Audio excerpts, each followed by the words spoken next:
নমস্কার বন্ধুরা, আমার ইচ্ছেগুলোতে স্বাগত জানাই। এখন আমি পড়ে শোনাচ্ছি অমর সাহিত্যিক বিভূতিভূষণ বন্দ্যোপাধ্যায়ের লেখা অলৌকিক গল্প অশরীরী। আজ প্রথম পর্ব।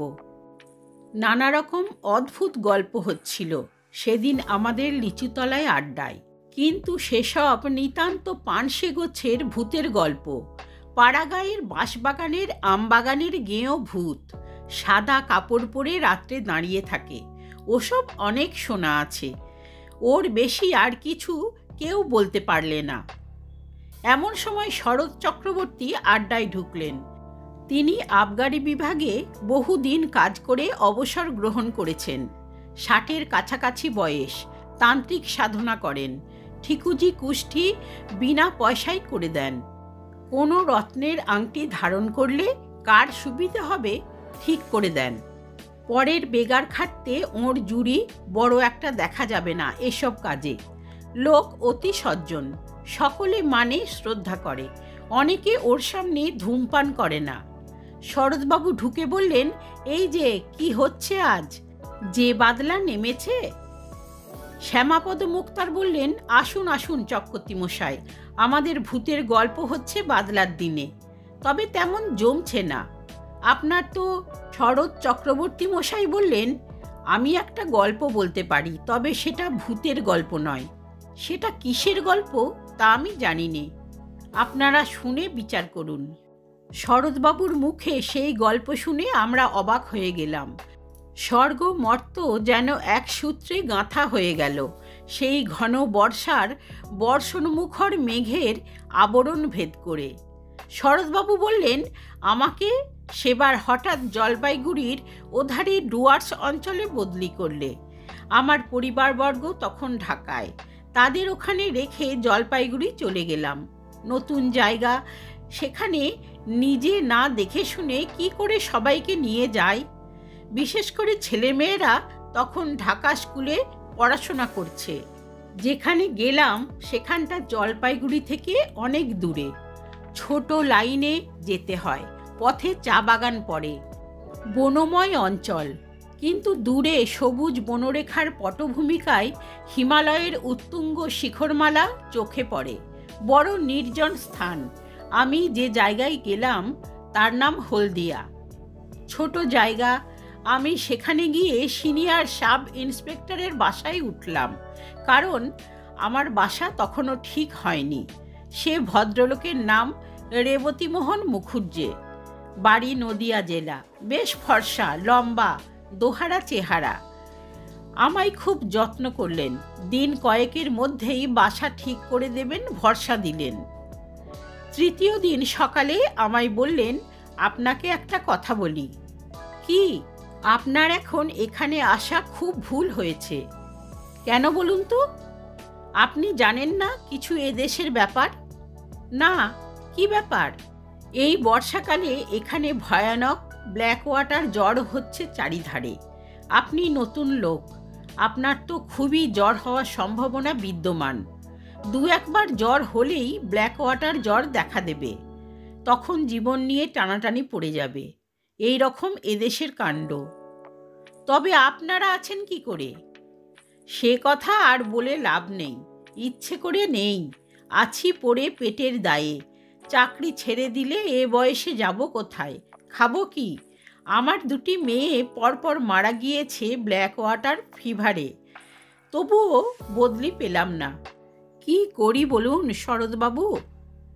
তবেই তো একটু সাবধানে থাকলেই হবে। জলটা গরম না করে খাবেন না বাইরে গিয়ে। ব্ল্যাক ওয়াটার ফিভার হলেই কি মানুষ মারা যায়? ভালো চিকিৎসা না হলে বাঁচার সম্ভাবনা খুব কম। বিশেষ করে এই বর্ষাকালে যারা নতুন আসেন তাদের ধরলে বাঁচানো খুব কঠিন হয়ে পড়ে। আমি এরকম 2টো কেস দেখেছি, 2টোই মারা গেল। শুনে মনে ভয় হলো, কিন্তু সাবধান হয়েই বা কি করব? বিদেশে বেরিয়ে কত দূর সাবধান হওয়াই বা চলে? যা থাকে কপালে ভেবে কাজ আরম্ভ করে দিলাম। 10-12 মাইল দূরে দূরে গাঁজার দোকান, মদের দোকান তদারক করে বেড়াতে লাগলাম। খুব ভালোই লাগছিল। বর্ষার সবুজ অভিযান শুরু হয়েছে বনে বনে। কত রকমের ফুল ফোটে, কত ধরনের পাখি ডাকে। দূরে হিমালয়ের তুষারবৃত কি একটা শৃঙ্গ একদিন দেখা গেল। মিছরির পাহাড়ের মতো ঝকঝক করছে সকালের সূর্যকিরণ। তবে রোদ বড় একটা উঠতে ইদানিং আর দেখা যায় না। ইতিমধ্যে রেবতীবাবুর চেষ্টায় ভালো একটা বাসা পাওয়া গেল। উঁচু কাঠের খুঁটির ওপর কাঠের তক্তা বসিয়ে তার ওপর বাংলো ধরনের ঘর করা হয়েছে। কাঠের মেঝে বেশ শুকনো খটখটে, ঘরটা বেশ বড়, আলো হাওয়া বেশ আসে। মনের ভয় ক্রমে কেটে গেল। তখন মনে ভাবি, রেবতীবাবুর ওটা উচিত হয়নি। এখানকার মাটিতে পা দিতে না দিতে অমন ভয় দেখিয়ে দেওয়া কি ভালো হয়েছে? কেন করলেন ওটা রেবতীবাবু? অন্য কোনো মতলব ছিল নাকি? 7-5 ভাবি।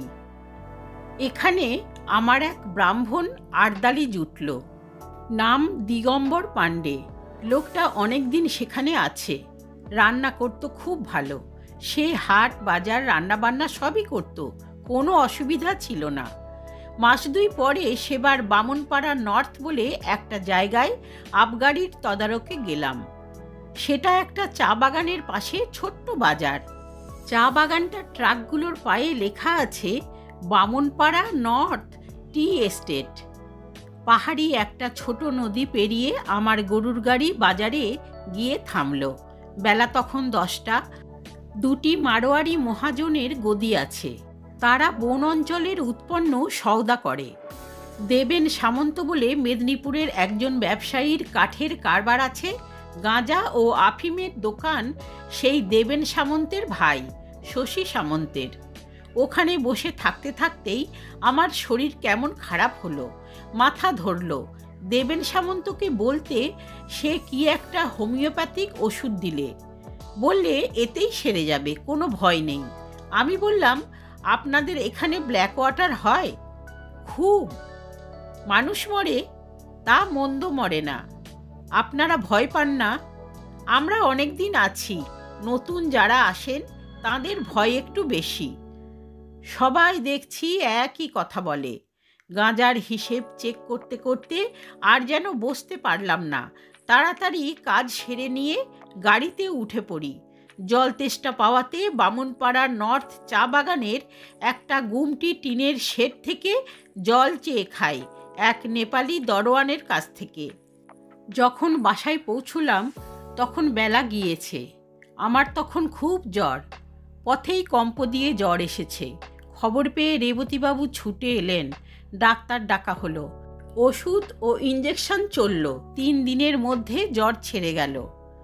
দিন 15 বেশ আছি। সবাই বলে ঠান্ডা লেগে অমনটা হঠাৎ হয়েছিল, ও কিছু না। আমিও নিজেকে সেইভাবেই বোঝালুম। আবার বেশ কাজকর্ম করি, শরীরে কোনো গ্লানি নেই। একদিন হলদিয়া পুলিশ থানায় বসে থানার দারোগার সঙ্গে গল্প করছি, হঠাৎ আবার জ্বর এলো। দারোগাবাবু লোক দিয়ে আমায় বাড়ি পাঠিয়ে দিলেন। আর্দালি দিগম্বর পাঁড়েকে বললাম, জল দাও। জল খেয়ে শুয়ে পড়লাম। 3 দিন ভীষণ জ্বরের ঘোরে কাটল। রেবতীবাবু এবং থানার দারোগাবাবু দুবেলায় আসতেন। কিভাবে আমার সাবু বার্লি তৈরি করতে হবে আমার আর্দালিকে শিখিয়ে দিয়ে যেতেন। 3 দিন পরে জ্বর কমে গেল। ক্রমে বেশ সেরে উঠলাম। কাজকর্ম আবার শুরু করে দিলাম। দিন 15 পরে চা বাগানের একটা আবগারি কেস দেখতে গিয়েছি। হঠাৎ আবার জ্বর এলো। এবার একটা জিনিস লক্ষ্য করলাম, এখানকার জ্বর ভেলকিবাজির মতো আসে, আবার ভেলকিবাজির মতো চলে যায়। সুতরাং প্রথম প্রথম জ্বর এলে আমার যেরকম ভয় হতো, এখন গা শোয়ার দরুন সে ভয় একেবারেই নেই। আর্দালিকে ডেকে বলে দিলাম আগের মতো পথ্য প্রস্তুত করে আমাকে যেন খাওয়ায়। এবার কিন্তু একটু অন্যরকম হলো। অত সহজে এবার আমি নিষ্কৃতি পেলাম না। দিন 2 পরে উৎকট ব্ল্যাক ওয়াটার জ্বরের সব লক্ষণগুলি আমার মধ্যে ফুটে বেরুলো। অতিরিক্ত রক্তপাতের দরুন অত্যন্ত দুর্বল হয়ে পড়লাম। সেরে উঠতে 5-6 দিন লেগে গেল। দিন 2 পথ্য করার পর একদিন সকালবেলা আমার সঙ্গে রেবতীবাবু আর দারোগাবাবু দেখা করতে এলেন। আর্দালিকে চা করে দিতে বললাম, কিন্তু তাঁরা চা খেলেন না। পরে বুঝেছিলাম তাঁরা চা খাননি ব্ল্যাক ওয়াটারকে ছোঁয়াচের জ্বর ভেবেই। দারোগাবাবু বললেন, শরৎবাবু, একটা কথা বলি। বলুন। আপনি এখান থেকে চলে যান। কেন বলুন তো? ডাক্তারবাবুরও তাই মত। আমাকে তো কিছু বলেননি। দারোগাবাবু ইতস্তত করে বললেন, না, আপনাকে বলেননি, আমাদের বলেছেন।